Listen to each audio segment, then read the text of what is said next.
Good morning, everyone. Good morning, good morning. How are you today, this morning? Feeling good? Yeah?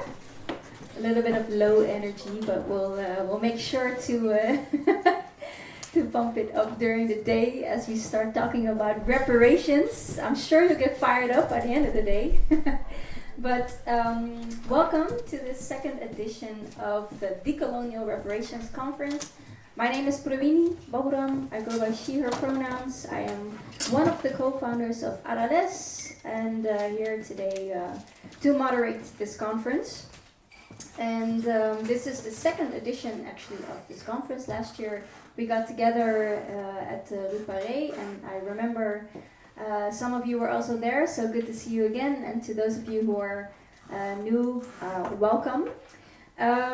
What do we want to achieve for today? We hope to develop a pan-decolonial reparations movement with concrete campaigns, actions and demands in solidarity with the Global South based on the manifesto.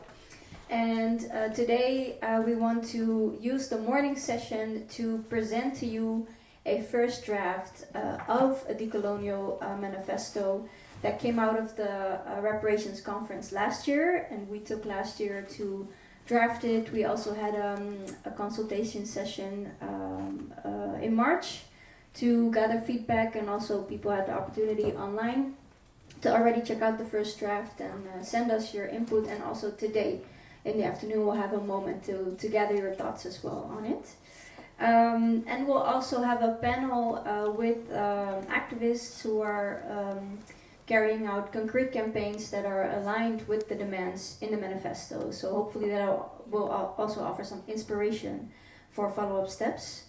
The second part of the program, after lunch in the afternoon, we'll go into breakout sessions. So every table, now you can just sit wherever you like. There's no assigned theme.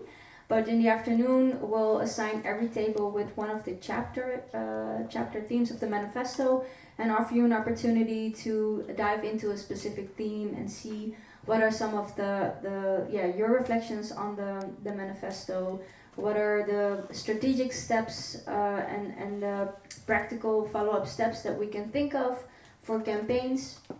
So hopefully by the end of today we can take a next step when it comes to reparation demands. And obviously also in between we'll have moments for breaks and network, connect, and also musical and artistic intermezzos to also get out of our minds and into our bodies is also important. So that is the program for today. And also we'll have a moment, we know many of you are also involved in campaigns, and some of you mentioned in your registration there are concrete campaigns that you would like to share, so we'll have an opportunity for those of you to share with others here in the room, plenary, briefly what the campaign it is you are involved with, so that people can see you and connect with you if they want.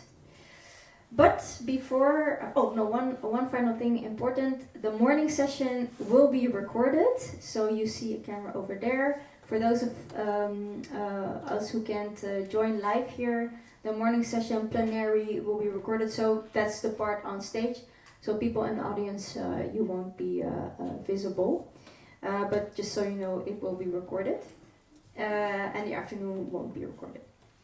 So far so good? Yes? Okay. So before we dive into the discussion, we do want to take a moment to have an opening with a commencement speech by Cesar Taguba, an indigenous Igorot from the Philippine Cordillera, and serves as a representative of the Cordillera People's Alliance, elder in Europe. He arrived in the Netherlands in the 1980s as a political refugee, and throughout his time in the Netherlands he has advocated for indigenous rights and culture. And as co-founder of Mabika's Foundation in the Netherlands, and in partnership with other diasporas, he works tirelessly to promote the right to self-determination, defense of ancestral land, and culture of resistance, and further ensures that indigenous knowledge is passed on to future generations. And Cesar Tacuba will do the opening speech on the importance of international solidarity against imperialism with the Global South and the need to organize together in unity. So please give a warm welcome to Mr. Cesar Tacuba.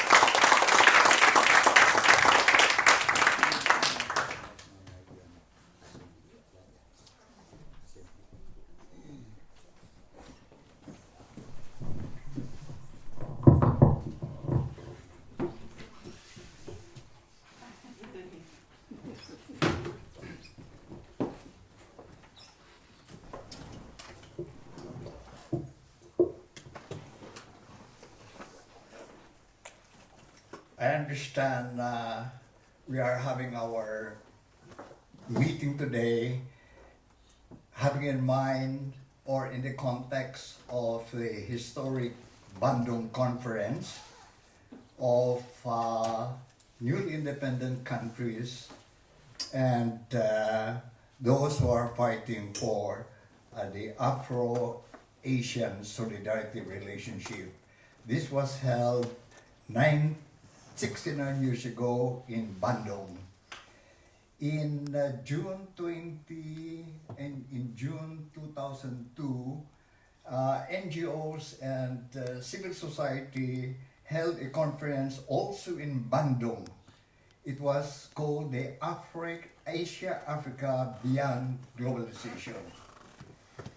In that conference, I presented a paper addressing the issue of globalization.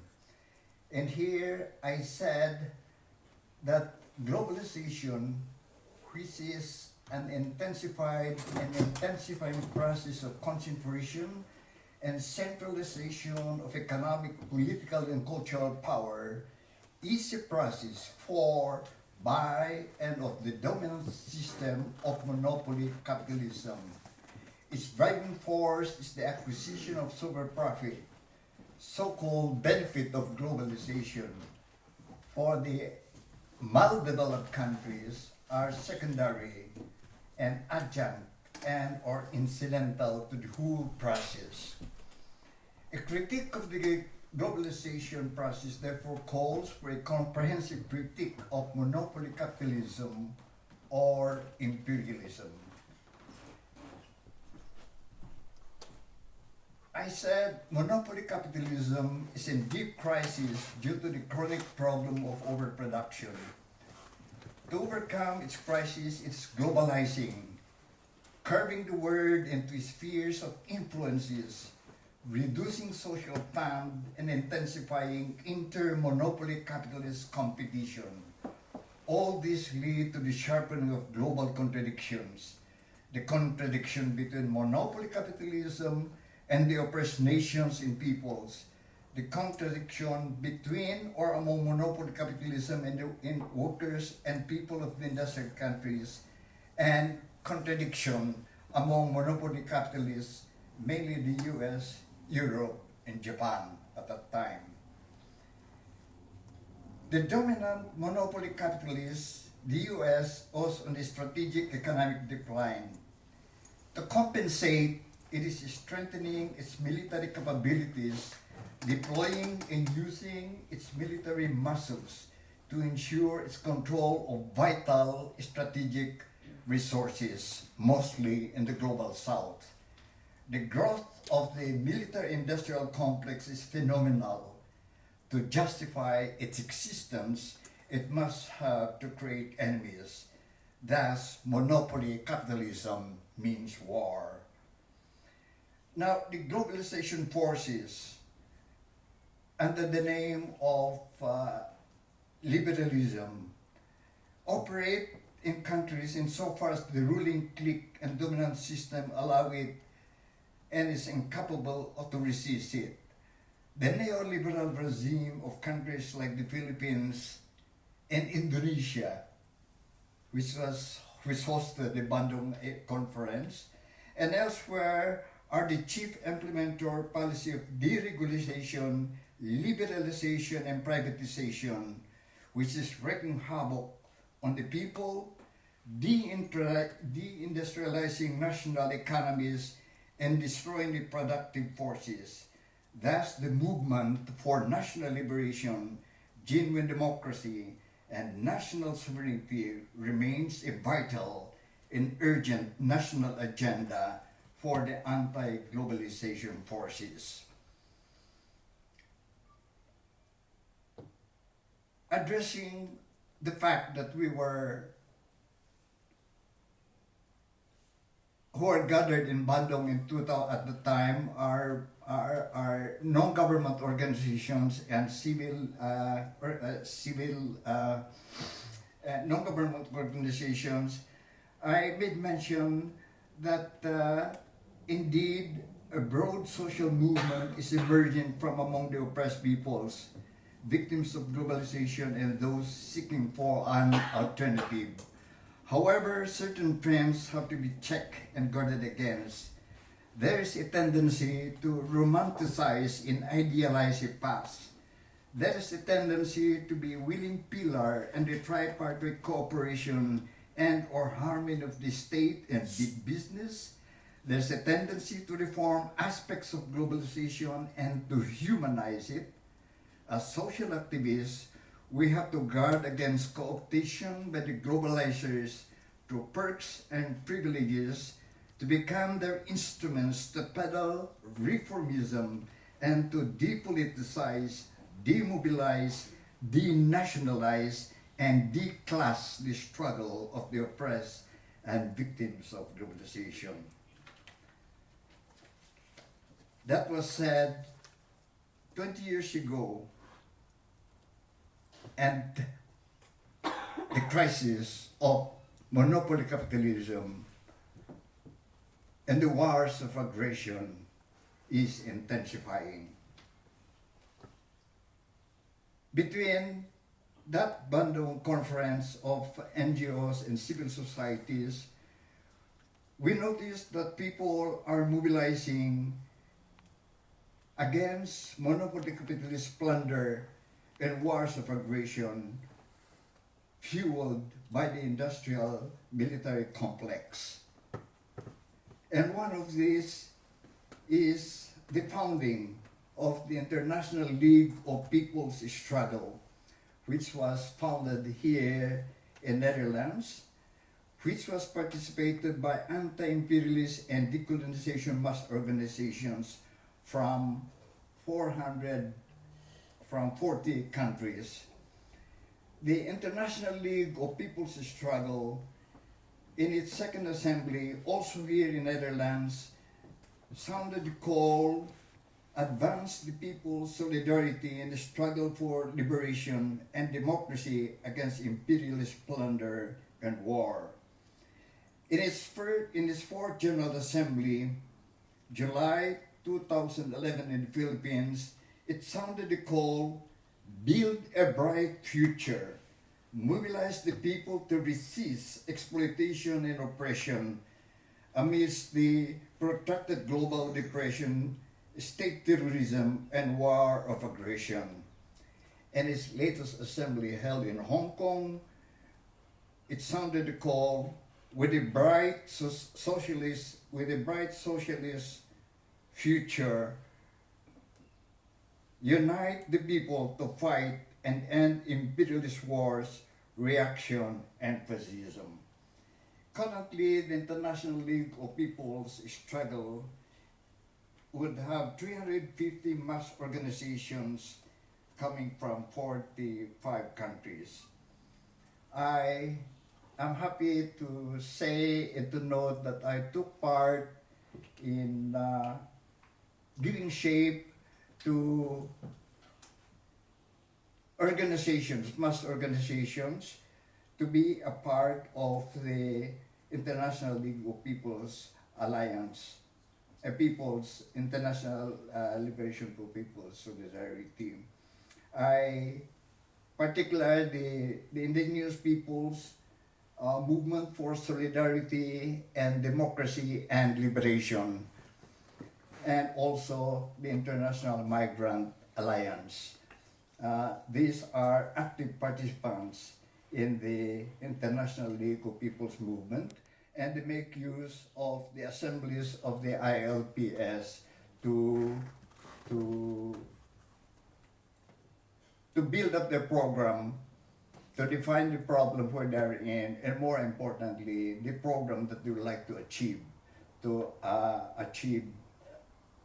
bring about liberation and recognition to the right of self-determination.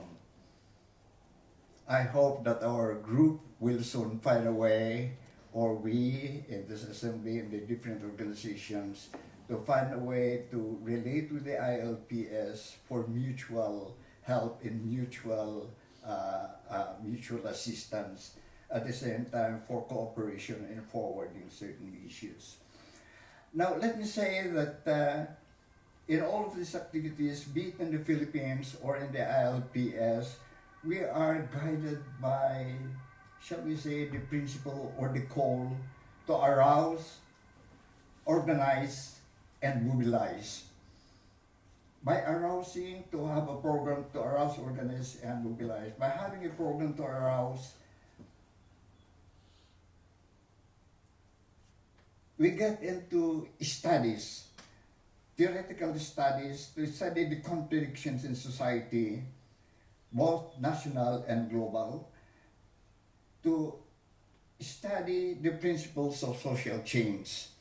And so the ILPS, in cooperation with other organizations, had a study conference, and it produced a book about the bicentenary of Karl Marx and the enduring relevance of Marxism to social movements. This was a part of the theoretical study that we have under the call Aralez. And then, a part of our program to arouse, arousing is to come up also, or to develop with a program to address the issues and to identify the contradictions in society. And then the next goal is, after you study and come up with a program of action, and then you organize, you develop appropriate forms of organization and the principles to strengthen collective strength. And then the next is to mobilize. That is, to develop forms of militant mobilization and struggle. So the principle which guided us is to arouse, organize, and mobilize. In the early years, in the 60s, when we, the indigenous peoples, the Negroes of the North, we had a feeling that the enemy, those who are against us, are our lowland people, composed of workers in the peasantries. So we read the contradiction as we from the highland versus the lowlanders. And then later on, we came to understand through study conferences that we are national minorities or indigenous peoples, and our aspirations is tied up in our situation. The exploitation of our natural resources is tied up with the neo-colonial Philippines that we have. And so we try to identify, we started to have a national consciousness. And in contact with indigenous people from other countries, we started also to develop an international consciousness and connection and awareness of who we are. In other words, through the process of arousing, we realize who we are, our part in the history, our role in the national struggle of the Filipino people for liberation and democracy. And then we adopted appropriate organizations to have established alliances. We link up with indigenous people from other regions in the country to form a national organization, and which we become a part of a wider organization for liberation and for self-determination. I had also the experience of being a labor organizer in a mining corporation of American Mining Corporation. I thought that my job as a labor organizer is to solve the problem that the workers are not aware of their rights. But never did I question the fact that why in the first place are the mining corporations in the Philippines owned by foreigners? And what could be the role of the workers to transform society in such a way that the mineral resources are in our hands? But this came out as a process of arousing, of studying, and mobilizing. I also was a product of the missionary movement from the United States, in which we always say that the problem with the indigenous peoples they are pagans. And it's our task to root them out from their paganism. So, see, and this created some kind of a prejudice among our people, or also of the lowlanders and other minorities against us. But we overcome all of this, and now several indigenous people, church leaders, pastors and priests are also deeply involved in the struggle of our people for self-determination and liberation. And this came out because of the whole process to arouse, organize, and mobilize the people. So thank you for inviting me to this meeting to arouse, organize, and mobilize people in the Netherlands for a just and equitable society, and also here in the Netherlands and for globally. So I say, mabuhay, long live our struggle and success to our plans and program for liberation, for decolonization, and for a just society. Salamat. Thank you.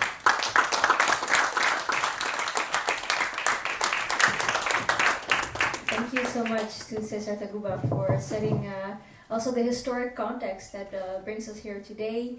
And I think it's a beautiful bridge to reflect on the importance of unity and resistance that we need to organize and mobilize. And I think that's a good bridge to the next part of the program, which is a dance. We have two dances, interactive dance by moves of resistance. And the first one is a unity dance. And I think I'll let Michi and Eunice elaborate on that. They're both members of Linangan Art and Culture Network, a collective of anti-imperialist Filipino artists based in the Netherlands.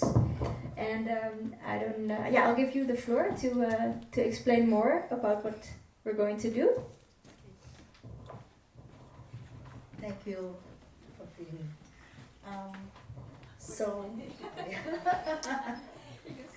Okay, so we're going to do a unity dance, and it's called Patong. And incidentally, our speaker came from that part of the Philippines where Patong is a major dance in their place. So it's a community dance, and we form one circle, and we just follow the beat. We use percussion instruments like gansa or gong. It's a round thing that we, beat, and but it's not available here, so we just use the audio file that we brought. And so we form one circle, and we just, I think I should call Pastor Says later to show, so it's more authentic to show the steps. But we will go around, and then we follow, it's like a follow a leader thing. And while doing the dance around, feel free to chant any chant that you feel like saying or shouting. So we could make the mass or slogans or any chant that you'd like to say. So I'd like to call on Eunice to help me out here. And the authentic, and of course, this community dance, of course, is like our manifestation, or we would like to show it says here we demand reparations, of course. So are you all in here? Like we will show that we are demanding that reparations for the colonial damage given to the global South. So we would like to welcome everyone. And are you in here, or would you like to join? I think we'd like to ask everyone to join us. So Pastor says we will do the first. Okay, let's do the circle first. Maybe let's use this space. Do we have enough space? We can go around here, and we'll show you first the foot movement. Okay, so you just like kick, no? Step, kick, step, kick, step, kick, step, step, kick. Right. Okay, step, kick. So we do this with hand movements. This is the basic step. Actually, in every place in the northern part of the Philippines, we have different styles of doing like many footworks, but here it's the step, kick, step, kick, step, kick, step. Got it? Okay, so, and we can go around with his hand like this. And the hand formation is up. One goes up, asking for blessings from the gods or ancestors. One is also down, respect for Mother Earth. So we could go around by saying, movement there, then change your then we say it, we face each other, then we dance, and then we make our circle. So this unity. This is for unity. So we're all united here. And we can chant any chant that you'd like to shout out. And then, This way, and this another hand movement. Like, and then we go around. and you go around.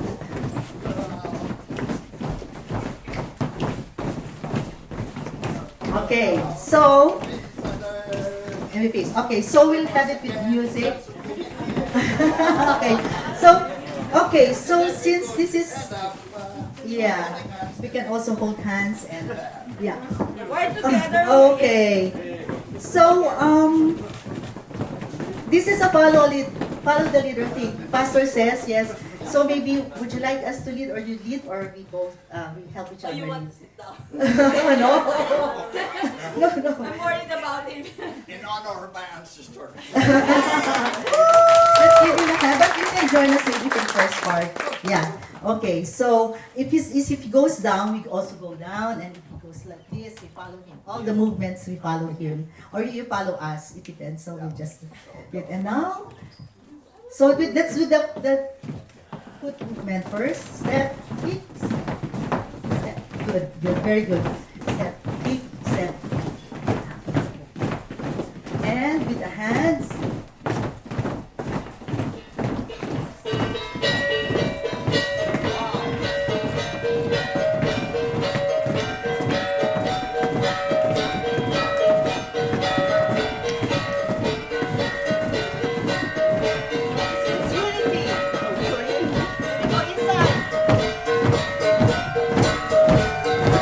Just like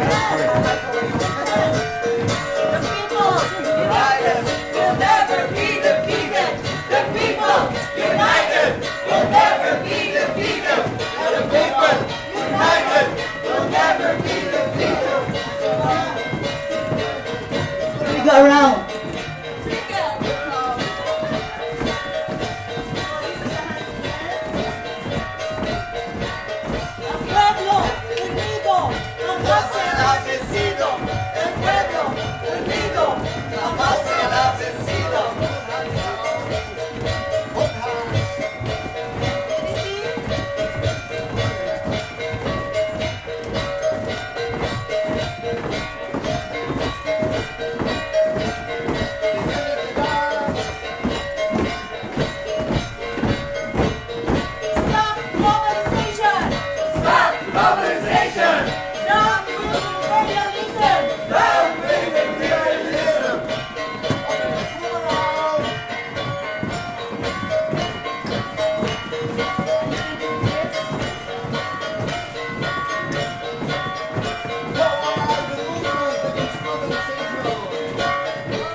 Thank you so much, Mitch and Eunice, and everyone actually who participated. Give it up for yourselves.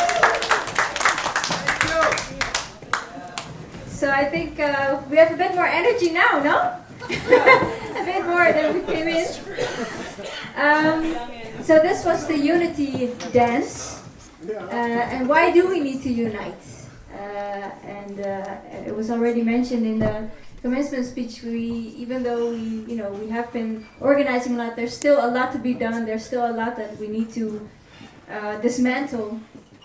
There's a lot that we need to resist, and that is actually the next dance. The next dance will be explained after, right? So I'll give the floor to Lele and Annette, who are going to share a resistance movement dance. So please, a warm welcome for Lele and Annette.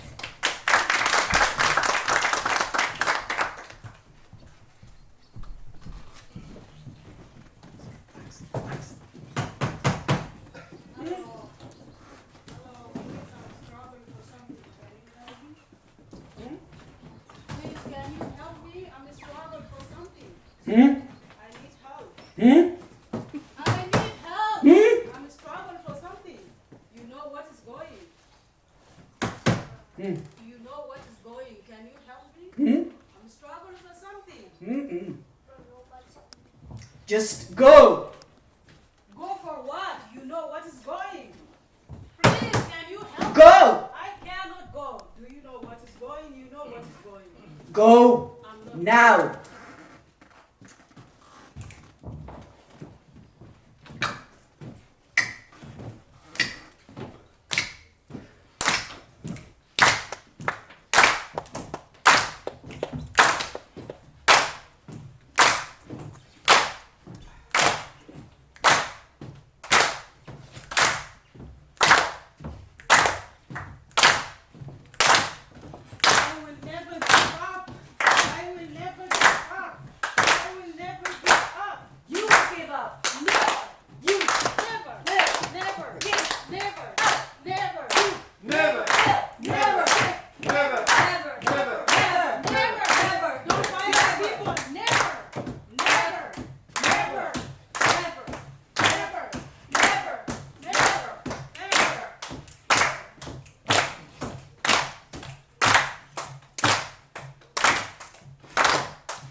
It is.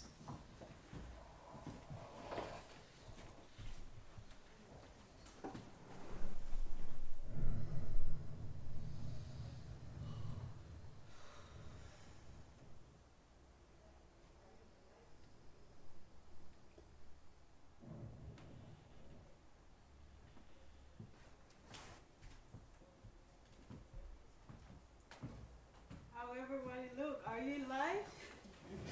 Are you happy? Yeah. Yes. Are you happier today? Yes. Good. Let's do. Let's fight. Let's do it. Bye.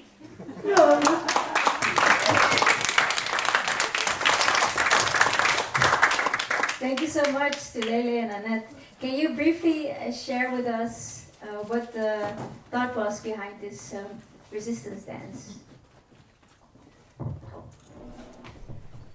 Actually, it's a long story for me because I am from South Sudan and I was born as a refugee, and I'm still a refugee, and I struggle a lot how life is hard to be a refugee, and nobody see what is going around you, and yeah, it's long story. I cannot explain because sometimes it's hard for me.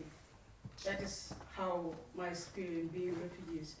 I was born a refugee and still refugees, and I am fighting for something, and there is no solution. So that is how. Yes, thank you. And did you want to add to that?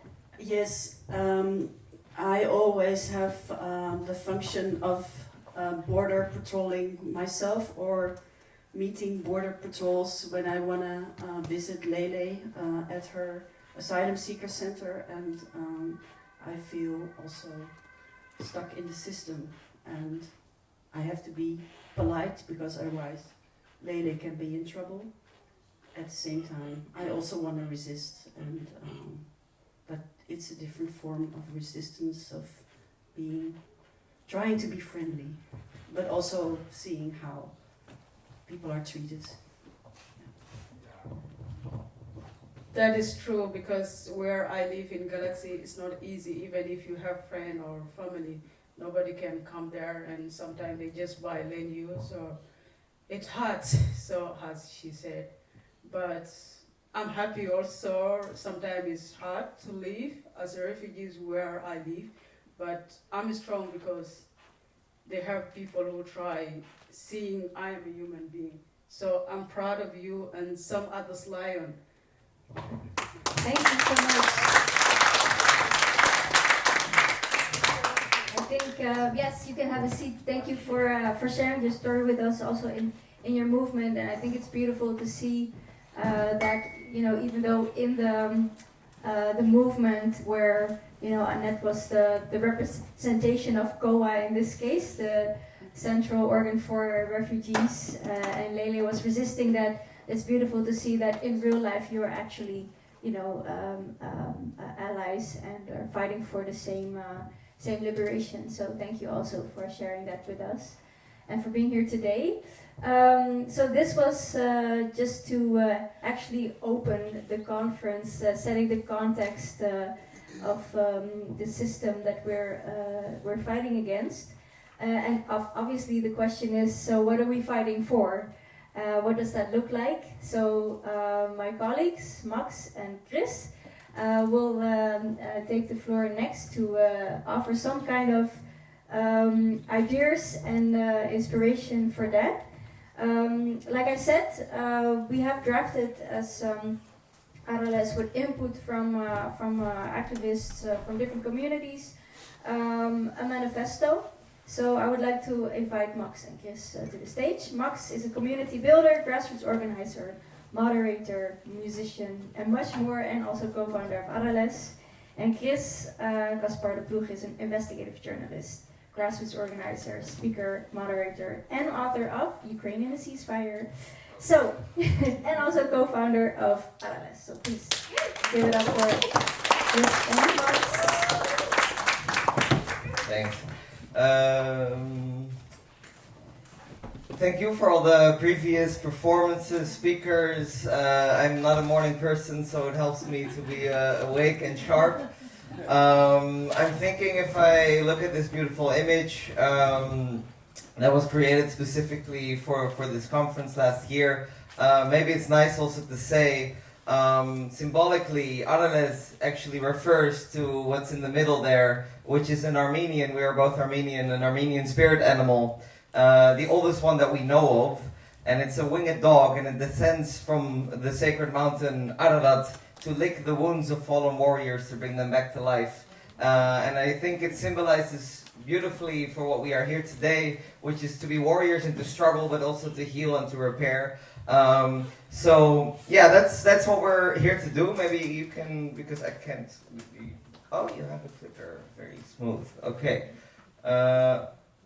Yeah, so I'm going to be short about this because I think Ravini already touched on this. But again, we had a first conference last year. That was 2 days. We had a lot more content, a lot of panels, which was great. We had a lot of input, but we also kind of realized that a lot of people felt like, well, two things came out of it, kind of. Firstly, there was a desire to kind of unify all these struggles and have some kind of framework for understanding, which was a suggestion to make a manifesto. And secondly, actually to get to action. Actually, there was a lot of people that actually wanted to do something rather than only talk. So that will be the main setup for today.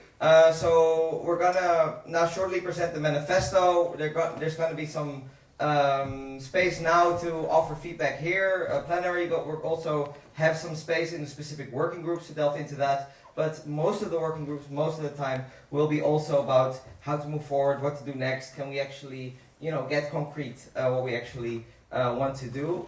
So for this presentation, me and Max will briefly present the manifesto. That being said, I'm hoping most of you have already read it. Maybe I can see a show of hands, kind of how many people already read the manifesto. All fish, so okay, that we kind of expected that, so that I guess it's good that we are doing this presentation. We'll give a short version, of course. I don't want to punish the people who did, do their homework. So I'm gonna rush through it, more kind of give you a gist and general understanding, and you can read like a more deeper and detailed version in your own time. So there are a few, the general outline of the manifesto. So of course there are the demands, which are at the end, but we're also positioning the manifesto in terms of what movements came before, how to understand the framework, what kind of principles do apply to a reparations framework, but also specifically what is the relevance for this manifesto for broader movements today, movements for socialism, anti-racist movements, anti-war movements, feminist movement, climate movement, because of course we want this to be picked up broadly across the Netherlands for reparations organizing, and we think it is relevant for everyone. So I'm gonna zoom into that part first, and again this is a very short version, but for example, if we're talking about the struggle for socialism, and if we're talking about the struggle for workers' rights, for minimum wages, for better wages, it is good to realize that actually the majority of the full-time labor force working for Dutch supply chains don't actually live inside the Netherlands. So more than 14 million people working full-time work in the global south for Dutch supply chains, for Dutch consumption, Dutch production, Dutch investments. So actually we're talking about worker struggles in the Netherlands, we're talking about a global struggle. If we're talking about anti-racism, we see a similar dynamic. So 1 in 5 people of color in the Netherlands live in poverty, which is a real shame. We're a very rich country. It is a lot higher than the average. But if you actually would apply the same poverty line in the Netherlands and you apply it to the global south, more than 90% would be living in poverty. So we cannot ignore the international dimension of colonialism when we're talking about anti-racist struggles. And racism itself, like domestic racism, is of course also a colonial boomerang. If we look at Wilders, if we look at Annabel Nanninga, if we look at Thierry Baudet, a lot of these people have a history in Dutch colonialism in Indonesia. Their Islamophobia comes from somewhere, right? If we look at Wilders, he specifically had his coming of age in a kibbutz in the West Bank. Like, these things don't come out of the blue. If we look at the anti-war struggle, the same kind of colonial propaganda, the dehumanization that is used to dehumanize other peoples, are used to justify wars. I'm just giving one example, recent example, in the surrounding the genocide in Gaza. This is from the New York Times, right? The respectable, kind of progressive, whatever newspaper of the world. This is from Thomas Friedman, a regular columnist there, and he has this column, Understanding the Middle East Through the Animal Kingdom, and he kind of compares, the entire Middle East to insects, different kinds of insects, and only, the United States is a lion, and, I forgot what Israel was, but some other mammal, So this kind of dehumanizing language, right, is fundamental also to justifying wars, but wars itself are also fundamental for the working of imperialism. You cannot maintain these global inequalities without destroying the capacity for independent organizing, independent formations in the global south. For feminist and queer struggles, this is also very fundamental, anti-imperialism. So it's a well-known kind of demand within the feminist movement about unpaid labor, right? They are kind of doing a lot of work in a household which is not paid. If we take that into account, the pay gap between women and men is actually much larger than if you only look at the paid work. And if you take both into account, the pay gap is about 55%. It's about the same in the global south. But if we apply the same calculations to the averages between the south and the north, the gap is much, much larger. So the gap between an average worker in the south and an average worker in the north is about 500%. So this is also why a lot of feminist struggles in the global south sorry, I'm kind of tripping over the cables here. A lot of feminist struggles in the global south have always kind of combined their struggle in the broader context of anti-imperialist and socialist organizing. And you know, there's some books here that go into it, but again, this is the brief version, so I'll leave it there. And finally, climate justice. This is the most easy and obvious one, I think, because if we actually look at who causes climate destruction, it is very simple. It is the global north. If you would actually apply a kind of fair accounting of who's allowed to emit what kind of emissions based, you know, both historically and per capita, because obviously China with 1.4 billion people should be able to emit a lot more than the Netherlands with 17 million people. If you do a fair accounting and look at what people would be allowed to emit within, you know, a safe boundary, then you see that 92% of the climate breakdown is caused by the global north. I can say a lot more about this, but again, this is the brief version. So that's kind of about the relevance for the movement. Then Max is going to dive a bit into the principles and the terms and how to understand the demands, and then I'll briefly go into the demands themselves. Yes. Thank you. How are you not a morning person? I got away from this. Thank you. So this was the relevance for the different social movements, because we are here from different social movements, so how can we connect it, find language? First chapters give a lot of arguments for that, so you can translate that into your own social movements. Sometimes it's good to polarize within your own movements to say, hey, why are we not talking about reparations or decolonization? So do use them. About reparations, there's a lot of sorries, right? Lately, everyone is sorry, the king is sorry, the mayor is sorry, the pope was sorry, everybody is sorry. Right? Yeah, they're all sorry. But nobody wants to repair the harm. It's like, I'm sorry, I stole your car, and then you drive away in the same car. That's a bit the gesture if you don't do the reparations or undoing the harm done, right? So, but we know the Dutch understand the concept of reparations, right?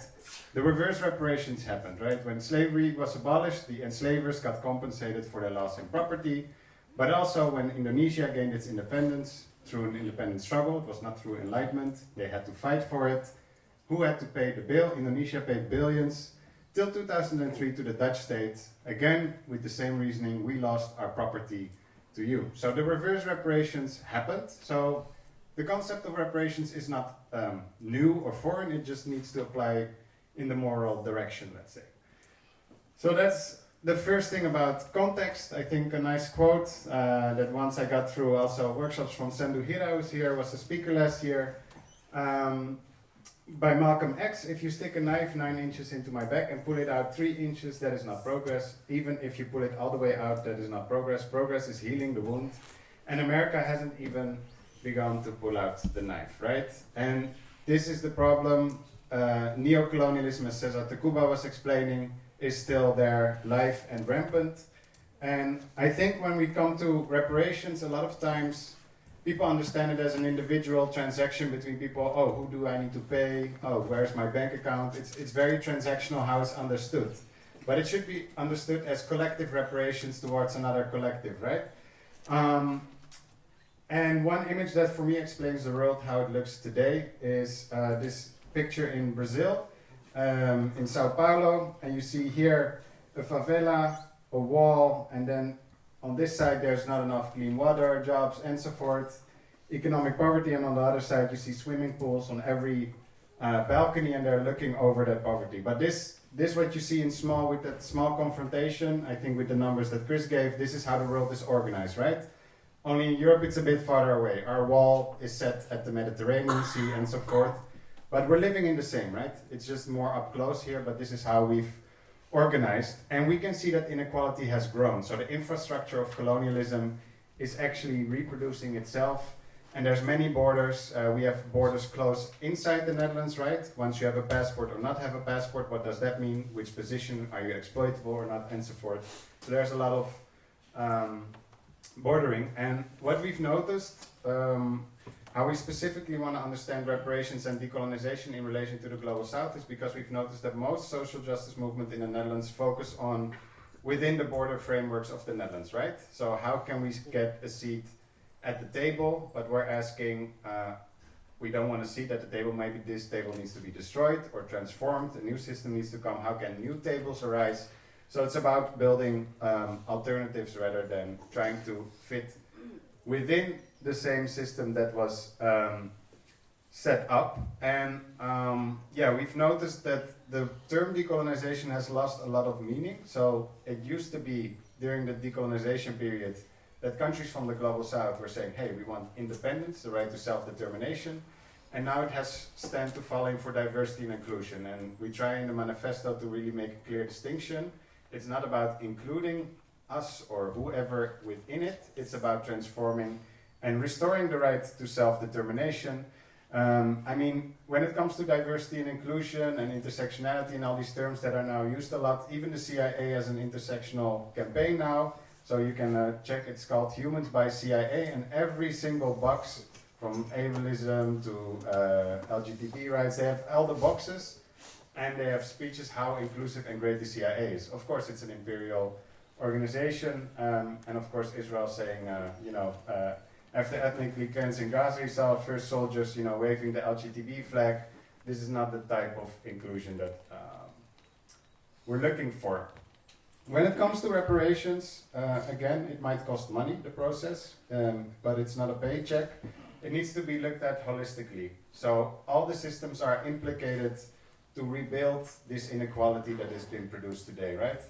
From military to banking to education to politicians, law, you mentioned it, police.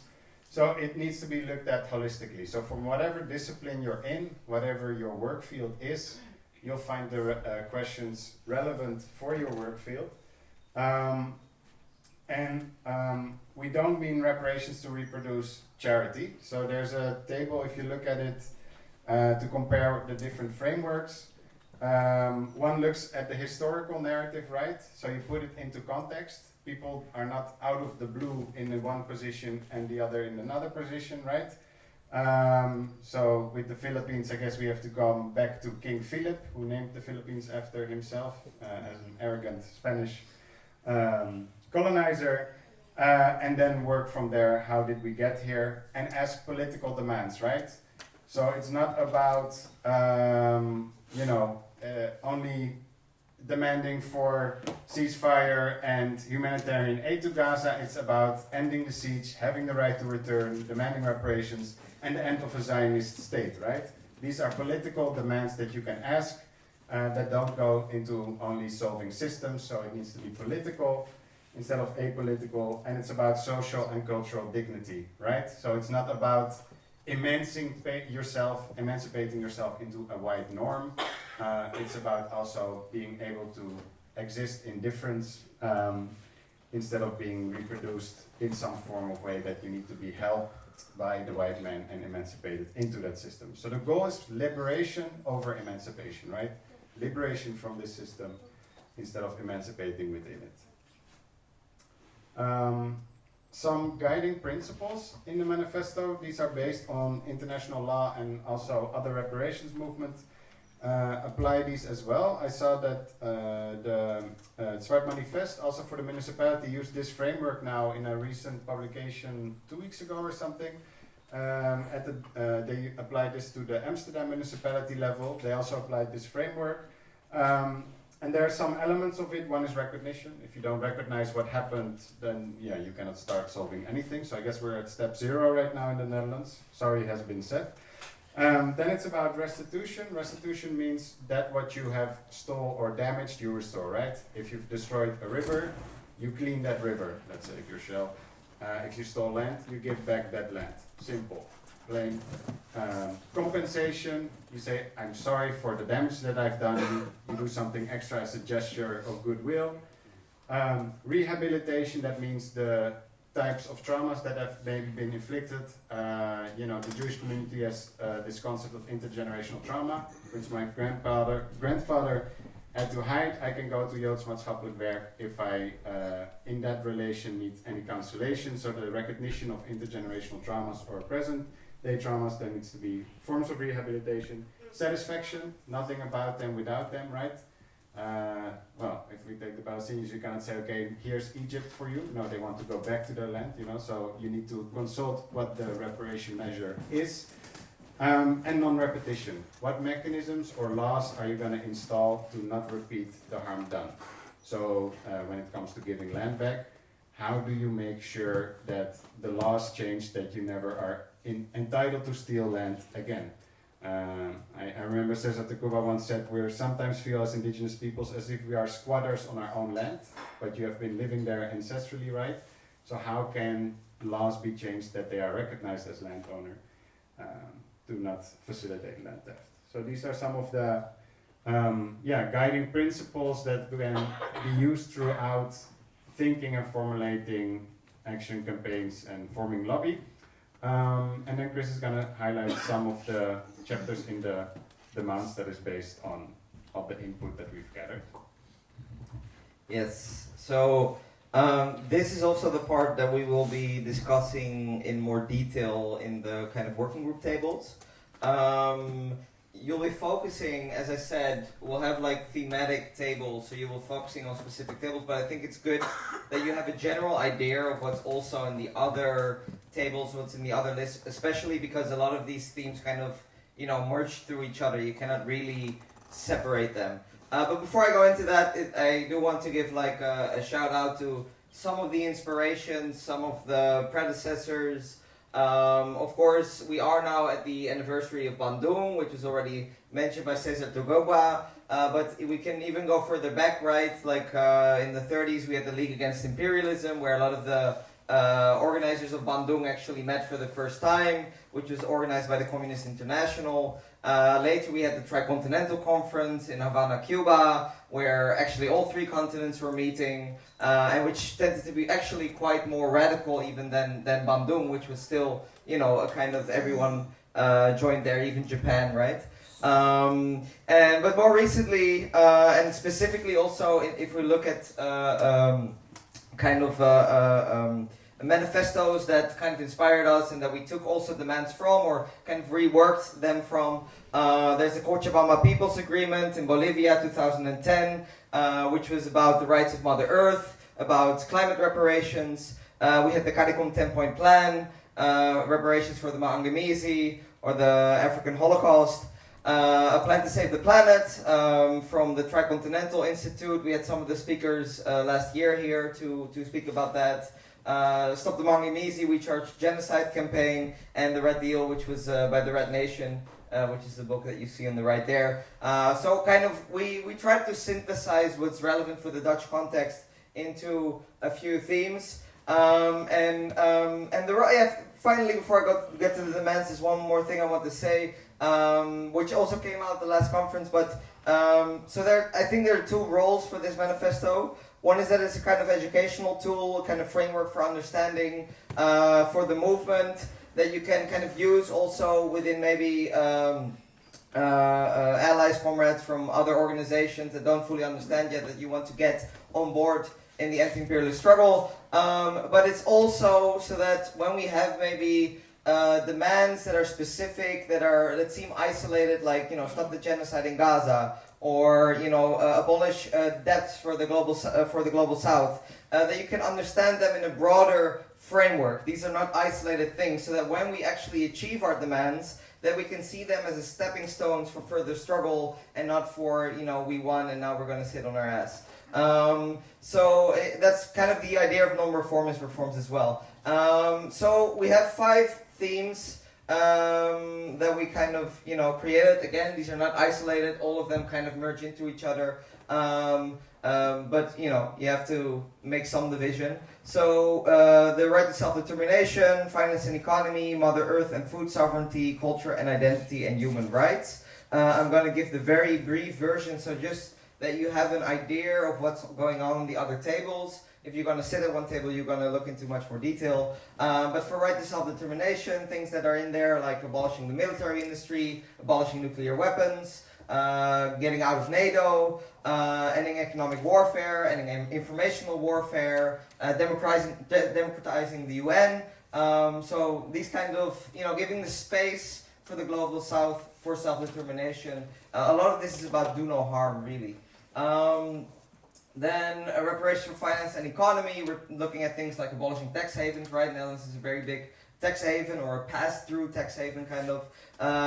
Getting out of the IMF and World Bank, abolishing patent rights, technology transfer and investment, particularly for developing kind of sovereign supply chains, right? Cesar Taguma mentioned this, foreign ownership of corporations, but also the hoarding of technology. That's often the reason that a lot of these countries can only export raw materials. So this is a very important part.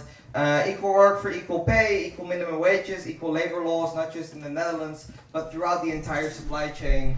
Abolishing of debts. I mentioned that. I'll go further here. Reparation for Mother Earth and food sovereignty. So rights of nature, ecosystems, equal laws. Again, also environmental laws, right? Apply environmental laws across the entire supply chain.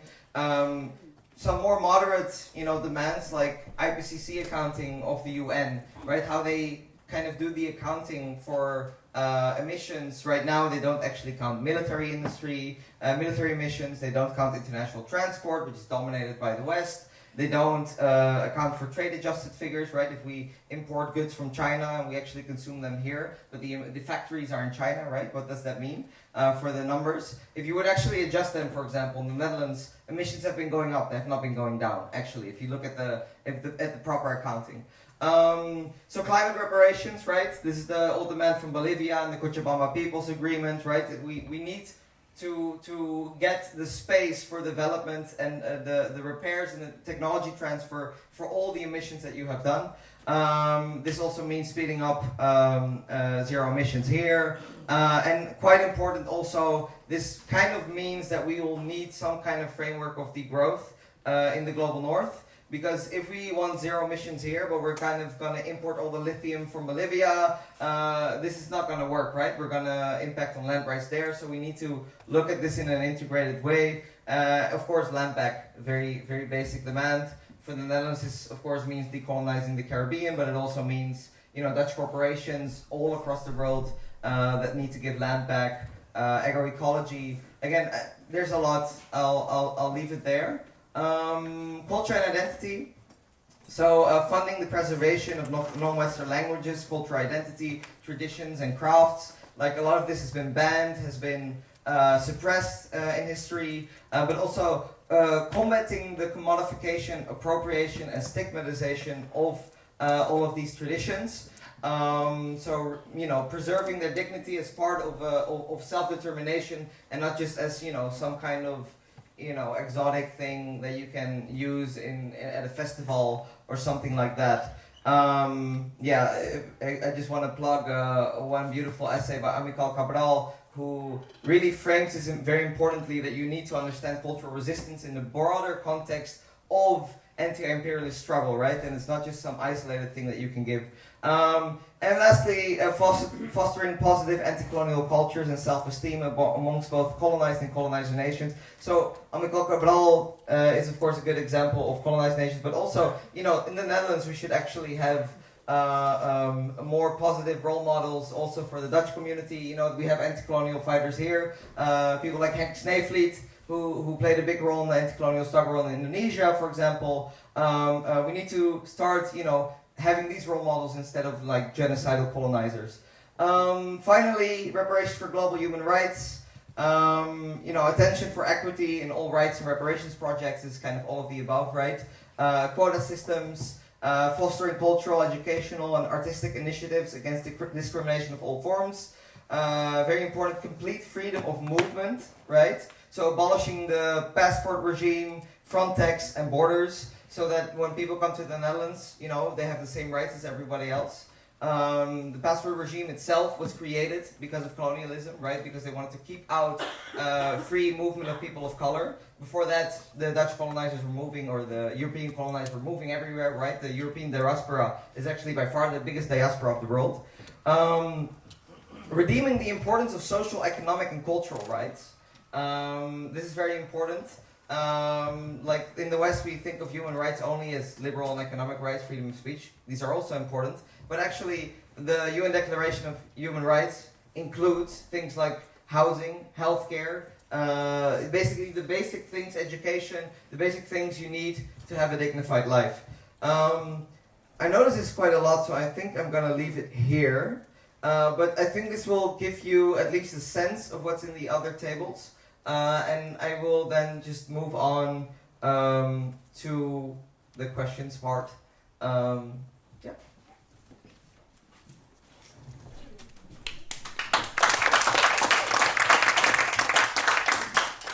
Thanks to Chris and Max. So, are there any questions regarding this first concept of the manifesto for Chris or Max? Yes, please go ahead. My question is there also space somewhere for decolonizing science and the scientific academic procedures, because they are dominated by the West? So the question is there space for decolonizing the sciences, since they're also quite dominant? Definitely yes. We kind of include, but to be fair, we included it in one demand about also media, so in general educational and informational spheres. To be fair, we had some other feedback that this could be a bit more prominent in the manifesto as well. So this is something we can look at, definitely. But I totally agree, this is a very important part of decolonization. All right. And maybe for the process, so indeed this is a feedback that came in earlier, so we will give ourselves a month after this conference to, because maybe more will come up, to rewrite, but this is one of the points that we'll try to include better. Yeah. Yes, more questions? Yeah. Yeah, that was my question. What is the time frame? When do we have the manifesto ready for publication? Yeah, Yes. in 1 month time is the goal. So after this conference, we'll give yourself a month. People can still mail afterwards, because we know some of you didn't read it before. So maybe tomorrow morning you wake up thinking, "Oh my God, this needs to be in the mails tomorrow morning." You know. Yeah. So 1 month after today, we aim to publish the manifesto. Yeah. But so the concept version is already online. Yeah. So the concept version is already online. You can read that, and that you can use as a basis for providing feedback. Yeah, and in a month we'll have the definitive. Yes. More questions? One final question? Yeah. Yeah, let me first compliment Aralez for doing this. And I want to point out what the significance of it is and how to move forward. So it's not a question of command. There is no movement in the Netherlands that tries to connect all these struggles. There are people talking about... Maybe for the recording, if it's a comment to come Yeah. here, Maybe we you don't can- have a yeah. long cable, because for the for the recording mic. then... Otherwise, the recording can't hear you. Should I go? Yes, Yeah. because it's not long enough to record. Also, for those who don't know, this is Sander Hura from the Decolonial International Network, and who co-organized last year's conference. Yes, so let me first compliment Aralez for putting up this manifesto, because, as I said, we need to connect the different struggles and the different movements, and there's nobody doing that in the Netherlands yet. So that's a big thing for the significance of the manifesto. And the second thing is that the reparations, which are looking at the Netherlands now, if you connect that to the international discussions on reparations, then the thing that comes up in the list that you made and which is missing is a question of reconstruction. So reparation is repairing the damage that has been done, and reconstruction of knowledge, of institutions, of this is the creation of new institutions and new structures. I'm telling you this because next month I will be in Venezuela on the reparation conference with people from Barbados, Caribbean, etc. And an interesting thing is that you see that in the reparations movement, they want to focus on reparations itself, so repairing the injustice, which is how it started. But if you go into reconstruction, you're talking about a new world civilization, a new world order. It's not just repairing. And I think that's one of the things which I missed in the manifesto, which I think could be included. And then the last point is this. You have a list of all kinds of demands. The question of priority will be a question which we have to discuss, because then we have to think about what is the major problem in the world now that we need to confront, and that is war. And we are and war in combination with the colonization of the mind. Every night when I watch the lives of the NOS journal, the NOS journal, I wonder why is there not a movement yet that counters these lies on a daily basis, and then put up a movement that if the Dutch government says we give 3 billion to Ukraine, there's no protest against it, you see? And I think the prioritization of social struggle will be one of the things that we have to look at. Thank you. Thank you. So maybe to briefly summarize and yeah, correct me if I'm wrong. I think first the addition to reparation, the idea of reconstruction.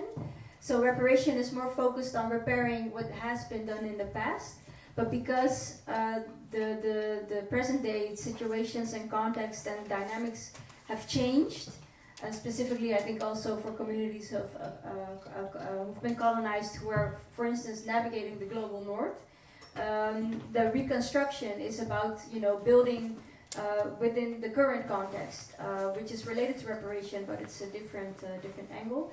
And second, the question of priorities. I think that is actually what we will also want to discuss today in the breakouts.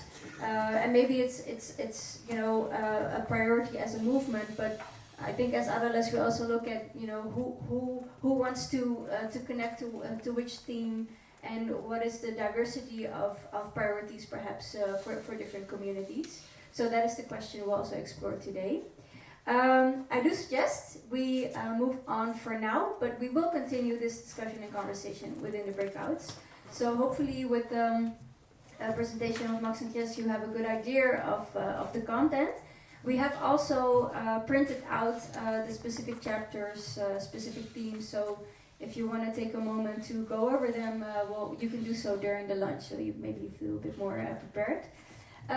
For now, I see Marikit is already setting up. I want to introduce the next performer. Her name is Marikit Saturai, a conscious hip-hop artist with razor-sharp lyrics against fascism and decolonialism.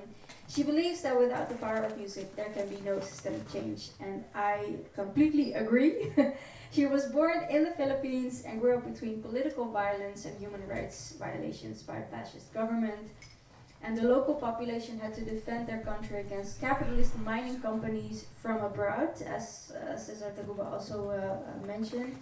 And her family eventually fled to the Netherlands, and Marikit put her life story into her music and performs regularly at political events, which we are super grateful for. So Marikit, the floor is yours. Please give it up for Marikit.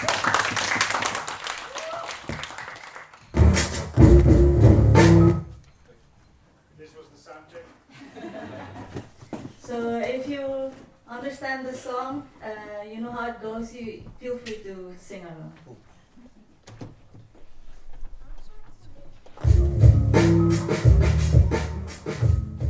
Yeah.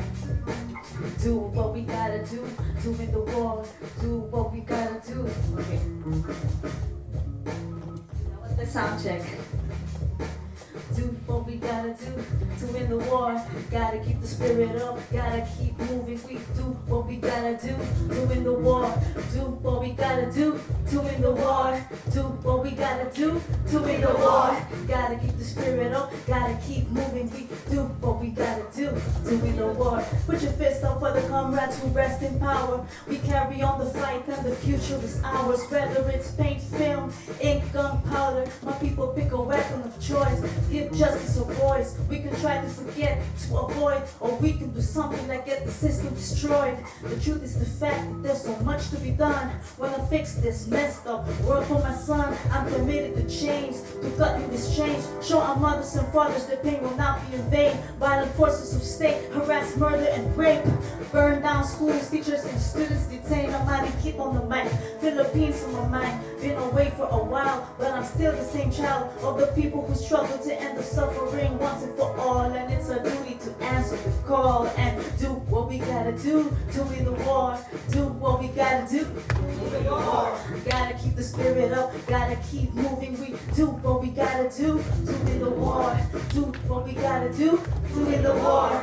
Do what we gotta do to win the war. Gotta keep the spirit up, gotta keep moving. We do what we gotta do to win the war.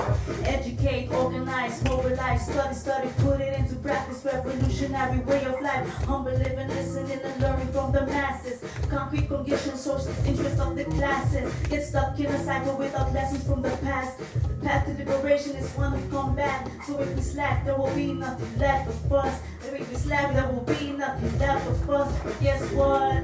We won't let it happen, of course. We got the power of the people and trust. This time our rage will not be diluted. Guess what? They can't control our thoughts. No more begging, no more compromising, no more selling out. Cause this time our rage will not be diluted. This time our rage will not be diluted. This time our rage will not be diluted till victory. Thank you.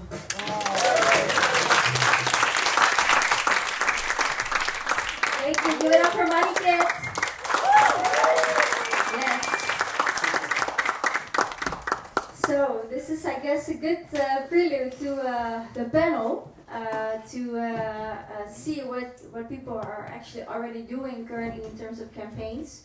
So I would like to invite to the stage Kjeld Kroon. You can already join us here. Comes from Bonaire, studies in Leiden, activist for Bonaire's political rights. I did an internship. Oh, no more studies at Leiden. It's Amsterdam now. I work in Amsterdam. Did an internship at Human Rights Bonaire in 2021. And as a no more philosophy student because you're now in Amsterdam. Specializes in decolonial and political philosophy. Kjeld was also part of the court case against the Dutch government for climate racism due to lack of environmental policies of the Dutch government in Bonaire. So you'll share more about that today. Max Koffie? Yes, Director Africa in Motion, founder of the Equal Trade Alliance and advocate for Africa's economic decolonization. Welcome, Max. Thank you. The Equal Trade Alliance is a campaign organization that was established to promote equal distribution of wealth along the value chains of African raw materials and natural resources. Great to have you here today. And Hajer Karadenis, Union Director at FNV Labor Union, a member of FNV Palestine Working Group, motivated to organize workers for actions and the ethical reinvestment of the pension funds of local people. And we recently also saw in the news, the NOS, although they have many lies, they had a nice item on the work you do within the FNV. So thank you for joining us today, also Hajer. Welcome to the panel. As mentioned, you are involved in different campaigns. So today we briefly want to give everyone here some insight in the work you do, and also see how does that align with the manifesto and the reparation movement. So let me start with you, Kjeld. You have been organizing for environmental justice for Bonaire and have been in touch with other islands of the Dutch Caribbean. Can you explain the current situation of the Dutch climate injustice on the islands? I can in short. It has multiple layers because the first, I think, layer that we need to address is the dependency that the Dutch Caribbean islands still have on the Netherlands and the structure of dependency we've been kept in. I think the Netherlands uniquely perfected the colonial project in also having with the history and the countries that they have had so before, where the islands now are in a place where politically, by law, economically, they are just stuck and slowly getting more and more recolonized by the Netherlands again.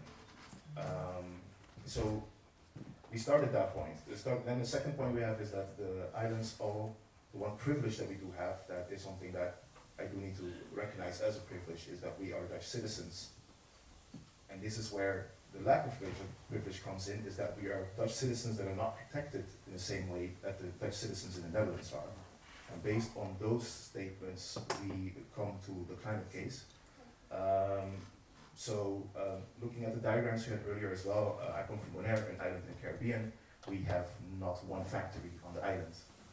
When we look at contributing to the climate issue in the world, an island like Bonaire and other small island nations have contributed almost nothing, yet we are the first places that are now already dealing with running underwater, extreme heat, increasing strength of hurricanes, increasing damage, increasing economical cost, increasing cost of life from hurricanes and things like that. But yeah, we have no protection. There's not a word on paper. There's no project written, nothing like that to protect the islands. So based on that, some people from the island that were a bit more focused on climate start mobilizing. Through that, we got in connection with Greenpeace, which is an institute that has issues of itself.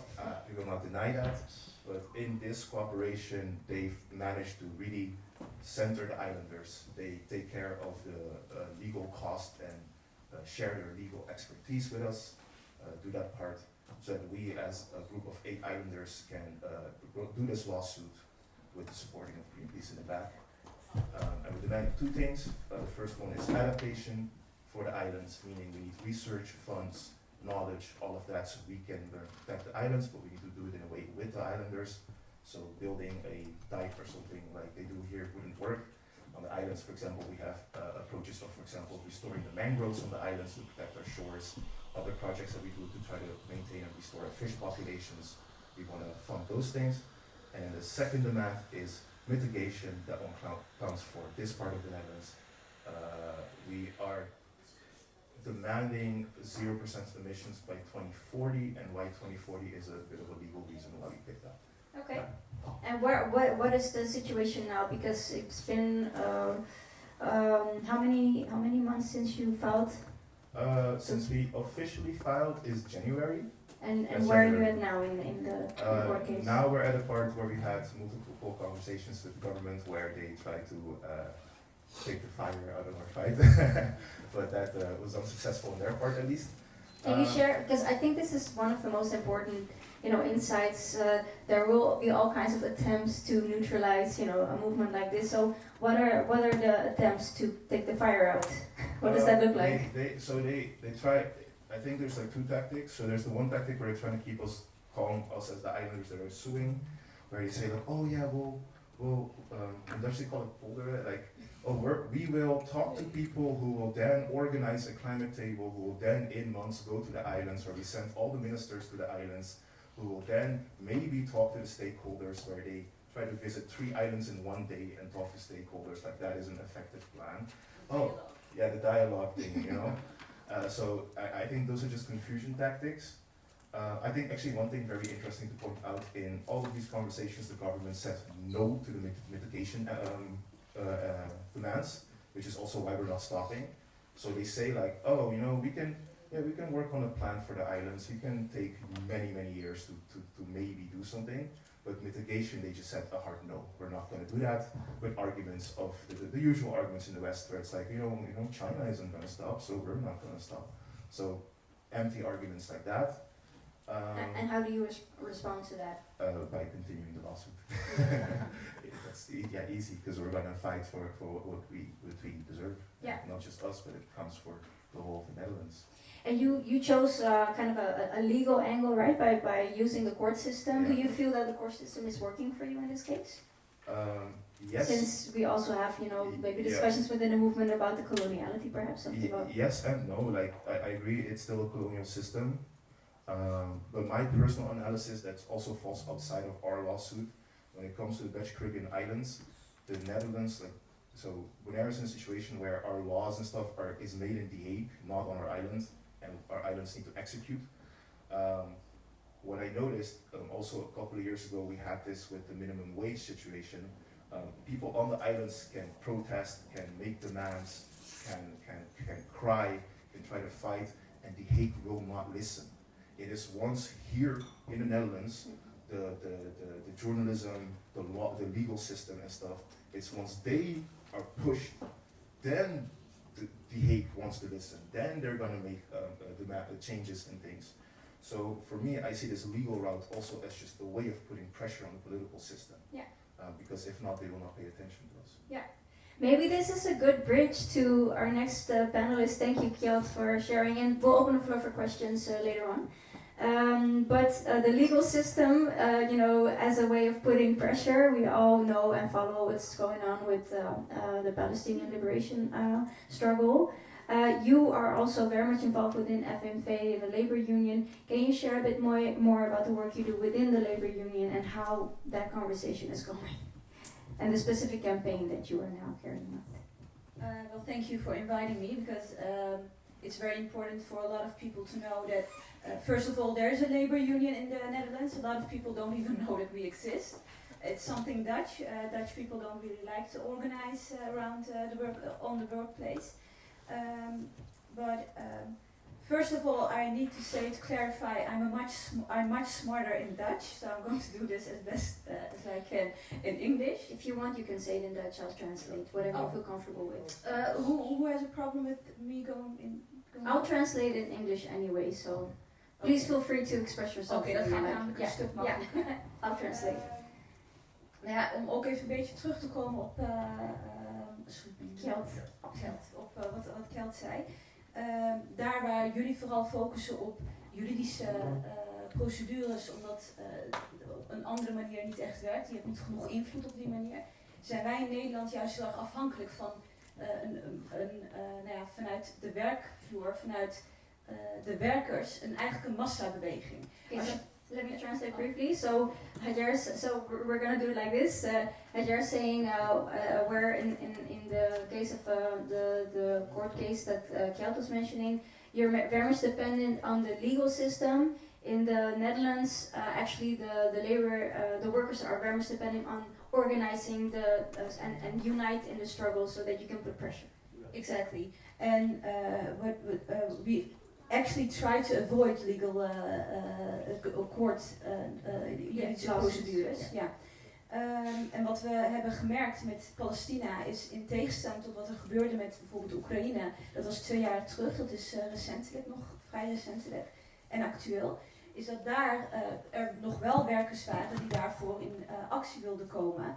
En wat we nu merkten is, de 7 oktober, maar daarvoor natuurlijk al, ook handig misschien om te weten. Moet ik stoppen zoiets van? Maak je zin maar af. Oké. We hebben daarvoor ook we hebben al jaren is er een werkgroep Palestina binnen de vakbond, althans binnen FNV. En die proberen op heel veel manieren ook om invloed uit te oefenen. Maar als we het echt hebben over acties, ook na 7 oktober, we merken dat er vanuit de werkvloer echt gewoon niks kwam. Yeah. So Hajar's mentioning that with the war in Ukraine, there was a lot of movement, a lot of people organizing. And with the Palestine, they noticed that actually nothing is happening It's at quite all. silent. Yeah. Dus wat er gebeurde was, 7 oktober gebeurde, we merkten ook aan de houding van de FNV zelf. Ik werk bij de FNV, ik ben vakbondsbestuurder en ik werk ook al 15 jaar met heel veel passie. Wat we merkten was dat de FNV zich ook niet naar buiten toe uitsprak, in tegenstelling tot wat er gebeurde toen met de Oekraïne. So aside from the labor workers within the union, actually the FNV as a labor union wasn't also communicating externally about Palestine. Niet publiekelijk in ieder geval. Not publicly. Ja. En dat irriteerde ons, dat frustreerde heel veel collega's. Dus we hebben toen een petitie intern gestart van FNV, je moet je uitspreken. Nou, dat hebben we gedaan met collega's en dat werd 169 keer getekend. I think an important number also. Because because we have like many people 1900 people working. 1900? Yes. So out of the 1900, they started with a petition. 169 people signed the petition. So that's a good number to know, I think. Yeah, it's a good number. It's good to know, but it's not a good number. Yeah. We tried to pop it up, but it didn't work. En daarna zijn wij in gesprek gegaan met onze directie, met ons bestuur van wat maakt het nou dat jullie niet uitspreken. Er gebeurt op dat moment waren er al ziekenhuizen gebombardeerd. zorgpersoneel, zorgwerkers. Nou, wij zijn een vakbond, dus voor ons heel belangrijk dat iedereen zijn werk ook goed kan doen en veilig kan doen. En er werd continu gezegd, ja, het moet van de leden komen. Het moet van de leden komen. We zijn een ledenorganisatie. Wij zijn een vereniging. Het gaat er niet om wat onze medewerkers zeggen. Het gaat erom wat onze leden willen.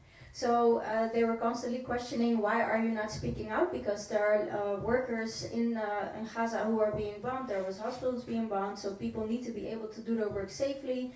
And what the board was saying, well, it needs to come from the members. So we are just, here as the governors, but the members have to say, have to speak out. Dus wat we hebben gedaan toen, we zijn twee paden gaan volgen. Enerzijds intern. Wij zitten zelf als medewerker zijn we aangesloten bij het pensioenfonds PFZW, Pensioenfonds Zorg en Welzijn. Voor wie daar ook onder valt, en ABP trouwens ook, die investeren minimaal 1,1 miljard in bedrijven die actief zijn in de illegale nederzettingen.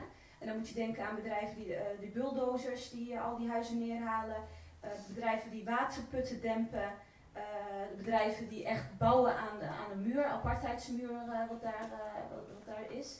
So they developed two routes. So the first route is that you are linked to pension funds. Can you repeat the name? PFZW, Zorg en Welzijn. Okay, so that's care workers. Yeah, care workers. And they are actually affiliated with the bulldozers, everything, a lot of ugly stuff. And also the wall, keeping the wall, building the wall. So, and I guess you were trying to divest. Yeah, so we thought it would be good to, as workers of the FNV itself, we can pressure FNV to do something about the investment, so the BDS route, the other route was, how do we get the workers to join us? How do we get workers in a place that they are going to actively start not only boycotting but striking? I think maybe a couple of you know about the strike in Belgium with the airport at airport Luik. Actually, workers there, they refused to actively take part in the transport of weapons to Israel. They just, lay down the work and everything, and that was very inspiring and very frustrating because that was happening in Belgium, and just a couple of kilometers north, we can't even do anything because people just don't see any issue with it. Can I ask, because do you feel that the reason why members are not speaking out is because they don't see the issue, or because they're afraid to speak out? Do you have any idea about that? I think it's not just one thing. I think it's a combination of a couple of things. First of all, I think if you look at the workers and how they vote, it's very right wing. So it's a problem that we have, that we face at the labor union is we are socialists. We believe in that you have to share the capital, but the workers themselves who are actually sometimes being exploited, they don't see it. And that was the thing with the presentation just moments ago. It's beautiful that we have all these things, but the workers they are not there yet. So the masses are not there yet. So that's one thing, and the Dutch people are a bit different than the Belgian people if we compare them on that point. So that's the first thing. The second thing is, in Belgium, the workers really see the weapons. They are actually loading in the planes. Here, that's not happening. A lot of times, the workers don't even know what they're shipping. So there's that also is a factor. And of course, if you're in a workplace, you work with 20 people and you're the only one with the issue, and the other ones don't really see it, then you're not the majority. And if you're just on your own or just a small part of the workplace and you decide to do actions, then you're actually very vulnerable. The legal system is here to your employer can actually fire you. You don't even have any rights after that. So that's a part why people are afraid to, and that makes it even more important that the FNV as a labor union should speak out more actively, more publicly, so people can get inspired and maybe the talks will start. Yeah. And what is the situation now? So these are the two routes. So you have the pension fund and yes, we as workers of the FNV, and what we're trying to do now is to organize the workplace through various routes, but we are actually, my colleague, she couldn't be here, my very dear colleague Martina and a couple of active members, we started a mail action. So what we did is we draft a standard mail, and if you were a member of the trade union, you could send that mail to the board of the trade union, labor union, to the FNV, demanding that FNV speaks up. And so that was the first thing that led to 500 members, union members, to actually mail bomb the board, and it resulted in 50 more members also. So that was a good thing, and the action is still going on. So if you're interested, if you're a trade union member, please join that too.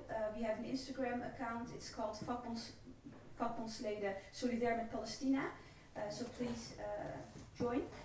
So that we did, and well, 1st of May is coming up. Yeah. And like always, we are having a march and a demonstration. And this year it will be in Amsterdam, in Martin Luther Park, and Martin Luther King Park. I'm sorry. And we're mobilizing people, members, activists to join our march and be there with the Palestinian flag and with kufias. So it's visible, and we're actually trying to pressure our chairman to speak up about Palestine on stage, because he did that too for Ukraine. He even cried for Ukraine. So that's he can cry for Palestinians as well, of right? course, yes. Thank you so much, Hajar. I think really clear. Please give it up. Important work you're doing. One last thing. Yes.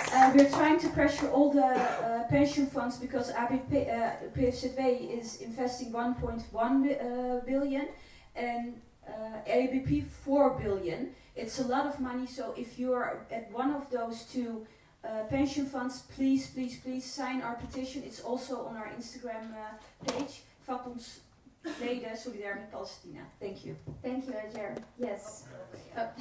So let's move on to Max Kofi. You are involved with the Equal Trade Alliance. You founded it. Can you share with us why you founded it, and what do you do? The reason why I found it is very simple. You all know the history of Africa. Slavery, colonialism, and now we are in neo-colonialism. And it has to stop. And how to stop this? There were different options: entering politics, doing it from here or from Africa. And at least we came with the concept of targeting, addressing the real issue, why Africa has been... Okay. So again, for the recording, the reason why I initiated the Equal Trade Alliance is very simple. You all know the history of Africa, so slavery, colonialism, and today neo-colonialism. And the neo-colonialism, they are calling it market dynamics. So, to stop it, we have decided to create a grassroots movement, both in Africa, but also outside of Africa. So we are targeting the 54 African countries, and outside of Africa, we are targeting all the countries where African raw materials are going to. Mobilizing people in Africa and outside of Africa to create a critical mass of supporters to advocate for the adoption of what we call the Equal Trade Certification. So you can forget about the name certification. It's about a new economic model. African raw materials are crucial for economic growth and innovation and employment in Western countries, inclusive China today. So, what we are advocating for as transitional step is to change the economical model, which is now based on capitalism system from buyer and supplier relationship. So when we sell the raw materials, it's end of story for Africa. What's happened with the raw material outside of Africa, we don't have anything to say about that. This is what we want to change. We want to move to a new system wherein African producers become shareholder in the proceed of the final products. So you get cocoa beans from Ghana. When you make chocolate in the Netherlands and you sell it, that money should be shared with Africa. And if we apply this system to all the thousands of raw materials coming from Africa, and we can extend it to the global south, then we can talk about eradicating poverty instead of fighting or trying to reduce poverty. So this is a bit the concept. Great. I think this sounds to me like the reconstruction that we discussed earlier, a new economic model that works in present day. I can imagine it's also quite a new idea, and you are dealing with a lot of stakeholders. So can you share with us some of the lobby methods maybe? How do you engage people to implement this new economic model? We have three pillars. First is awareness creation, because when people don't know that the coffee business in the world is about $460 billion, and all African producing countries just get 2 billion out of that. And all of us together, from the global south producing countries, we get only 25 billions out of this 460 billions. This is one example of one raw materials. People are not aware of this fact. Not in the global south, not here. I had a lecture last night at TU Delft. They didn't know about this. Someone asked me there, a student told me, Max, I didn't know that agriculture was possible in Africa. It is 3 months ago. So how can someone like this stand up to fight against the system? So we first need to create awareness about the situation. Secondly, we use academic research to support kind of evidence-based advocacy, because I can go to the parliament today, tell them, yeah, we need our share. They will ask me, which share are we talking about?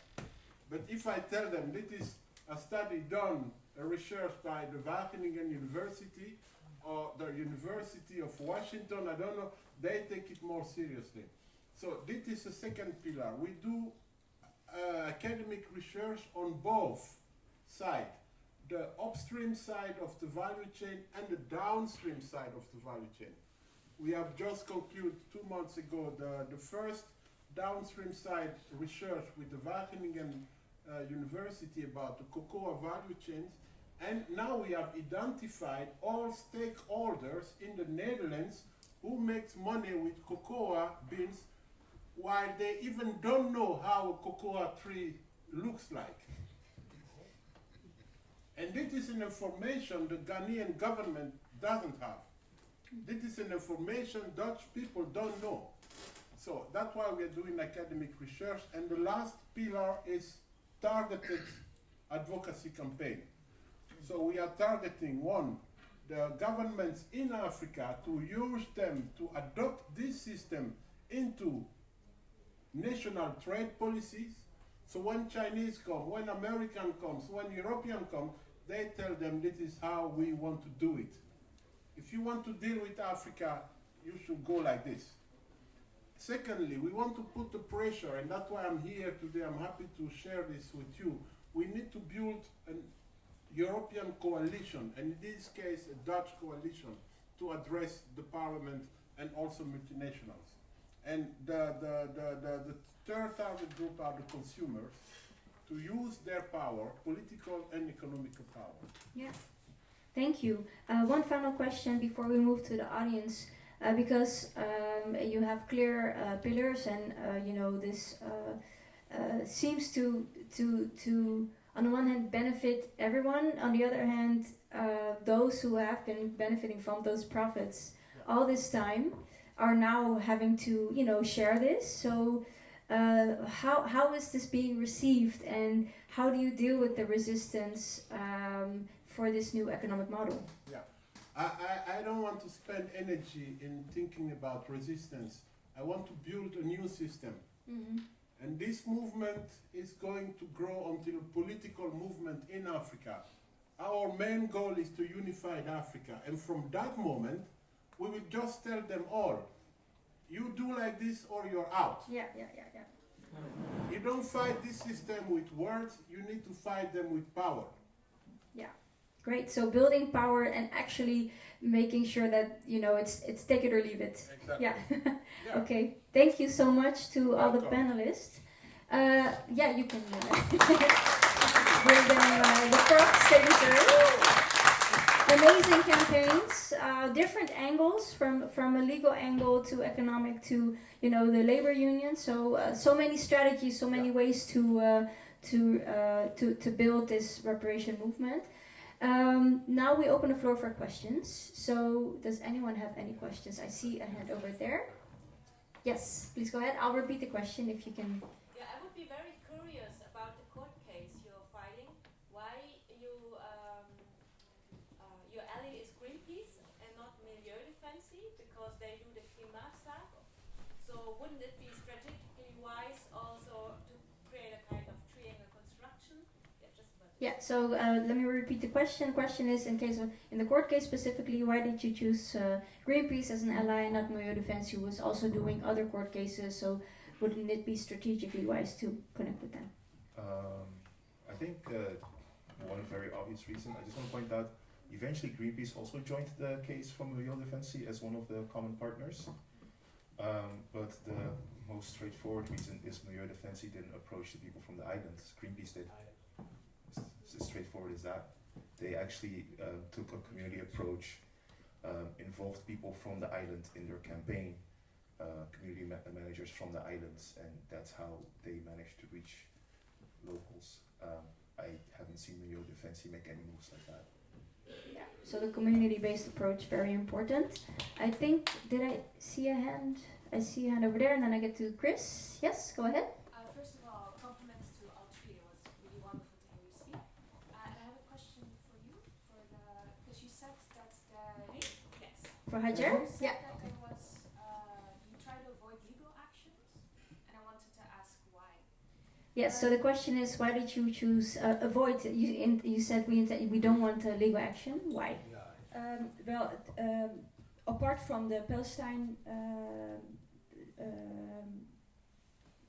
kwestie, zaak, The Palestinian cause.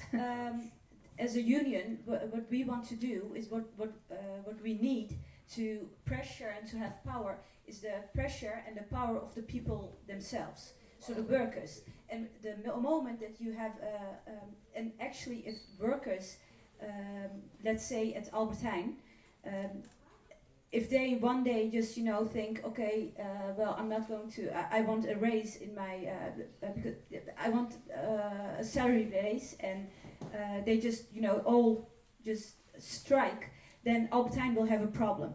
So there's two ways you can do that and have real power, or you can do it with a legal case. And I think that's the biggest difference with the islands. They don't have that much of influence now. But in Netherlands, workers can have a lot of influence. So if you if you do it via a legal case, via the court, then actually what you're doing is,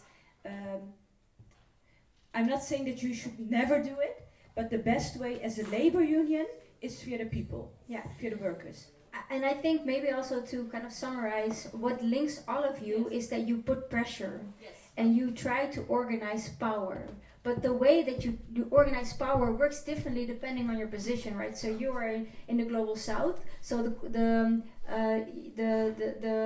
organizing of people who are being dehumanized doesn't work. So you take the legal system because the legal system is taken seriously. In your case, the union, that is the way to put pressure. The basic function of a union is to put pressure. So you know, why go through a legal system if you actually have a union that should organize and should speak out? So you're working actually within the bigger field of power dynamics and trying to see what buttons do we have to push to put pressure. And I think in your case, in the global value chain, you look at, you know, the organizing power in the global south as well. So I think organizing power can have different strategies, but that is, at least I see the common thread in your approach. Chris? I have a remark and a question, also about the unions. First remark is thank you very much. I think all of you three is great work, but specifically I joined the Union Action also recently, and it's good to know.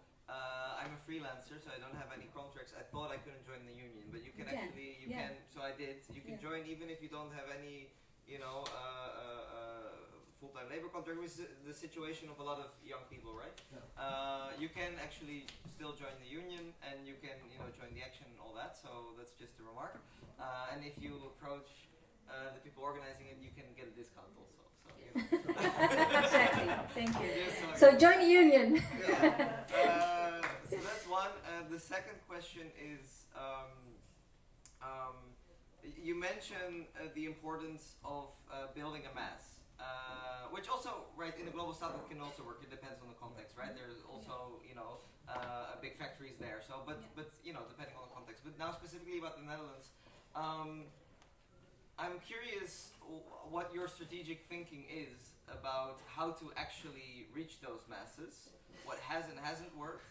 And what I find interesting is that you mentioned the Belgian example, and I was also very frustrated about why we don't have that in the Netherlands. And it's not just that union action, it's also much more broadly, right? If you look at PvdA Belgium, it's a really radical party.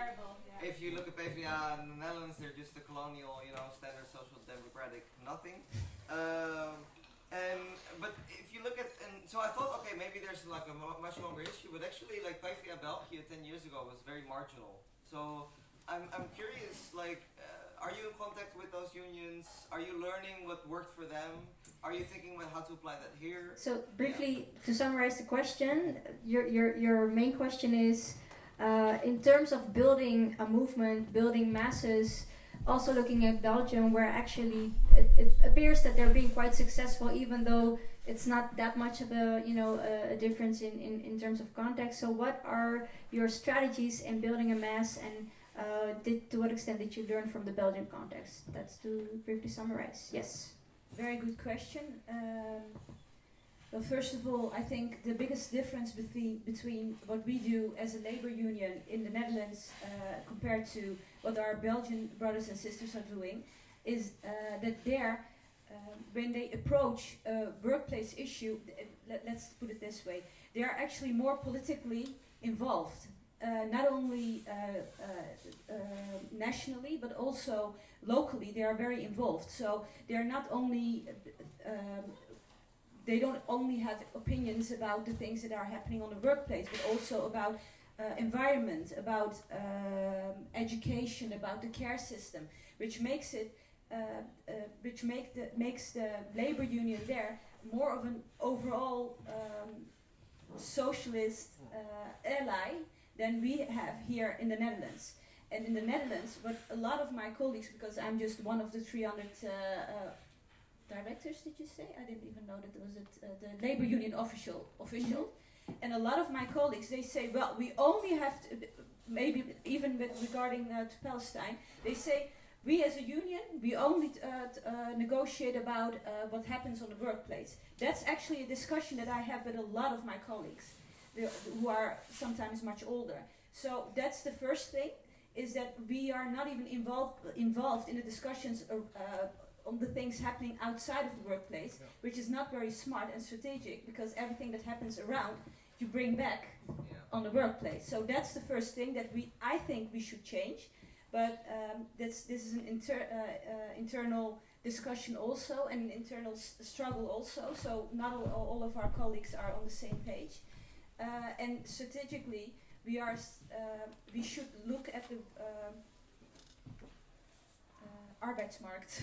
The labor market. The labor market. I don't like to use the word market when we talk about people, but I think that's the correct term here.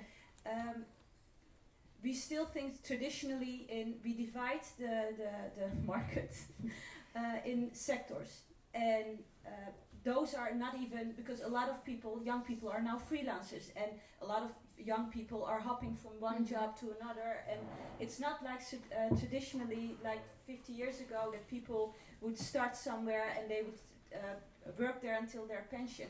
But our regular labor union work is still organized in a very traditional way. So strategically, we have to look differently at how work is done right now, and I don't think, to be very honest, it's not going to happen in a day. But for that cultural change, we do need new members, new young members, new people who can also influence. So I don't know if I answered your question, but we're working on it. Summary. All right. We have room for one more question from the audience. If I may add something. Oh, sorry. Yeah, go ahead. I actually want to add the importance of labor unions and mobilizing them as well, because even in our context, one of the examples we're actually taking is the Unkelbond case on the island, which was a case about minimum wage, where also it was the labor unions that pushed for this, that protested on the island, and then caused for legal action to change, and that the island's minimum wage would raise. And we're actually taking that as one of the examples and precedents in our case as well to move. So I thought I'd give that shout out to the labor union. Yeah. So to see how the struggle is connected. Yes. So we have room for one more question from the audience. And if not, the panelists are here today, so I know, feel free to, you have to leave, so if you want to find her, and that's my final question for all three of you, how can people support your campaigns? Kjeld? act.gp/Bonaire, we have a petition there that you could sign to support the case. Great, thank you. Become a member, please. And please follow us on Instagram, and you can see all the things that we are doing right now. And join us on the 1st of May. Great. We are about starting our first advocacy campaign on the cocoa value chain, and we are going to work together with Aralez to present it, and then you will be invited to join, and then we will come with petitions and all the rest. Great, thank you so much. Kjeld, Javier, and Max for sharing your experiences with us today. We're going to wrap up the morning session. Yes. And we're actually going to break for a lunch. Just checking with Max, just to be sure. Right? Yes, they need, let's say, 10 minutes more, so we have a short break, but do use the time to talk to each other. You are from different movements or active. Part of today is also getting to know each other so you can build together. So use the break for a toilet break, and then we're going to come back for lunch. And lunch is where? It's going to be here, but the soup is going to be served there next to the kitchen, and then you can bring your lunch at the tables. And I want to mention, we have Leida on behalf of het Rode Keukentje, who is providing lunch today. They're going to share about the philosophy behind it. So before we start the lunch, we'll give Leida a moment to briefly elaborate on that, and then we can eat together. So did you?